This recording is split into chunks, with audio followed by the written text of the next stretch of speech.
Du gaz, l'Algérie en regorge. Premier producteur en Afrique, premier exportateur vers le Maroc et l'Espagne. Mais depuis dimanche minuit, le pipeline qui transite par son voisin marocain, Gaz Maghreb Europe, est fermé. Contrat non reconduit officiellement.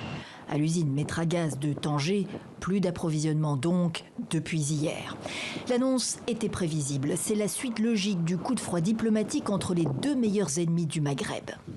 Rabat ne peut donc plus compter sur le gaz algérien. Quel impact ? Insignifiant dans l'immédiat, selon l'Office marocain de l'électricité et de l'eau potable. Difficile à croire tant le Maroc est dépendant de l'Algérie en gaz, malgré le développement du solaire.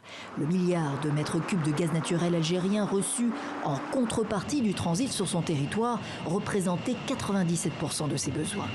Financièrement, la fermeture des tuyaux ne sera pas neutre non plus. Dire que l'impact serait insignifiant, c'est aller quand même un peu vite en besogne parce qu'il y a des royalties qui sont payées annuellement selon la demande en gaz et la saison. Donc ça va de 50 millions d'euros à 150 millions d'euros. Rabat se tourne vers l'Espagne. Des négociations seraient en cours depuis plusieurs semaines.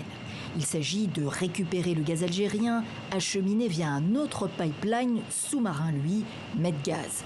Alger va poursuivre ses livraisons à l'Espagne, a insisté le ministre algérien mercredi dernier.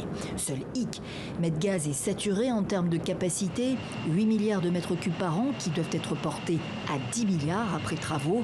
Pour les Marocains, les soirées d'hiver pourraient être plus fraîches que d'habitude.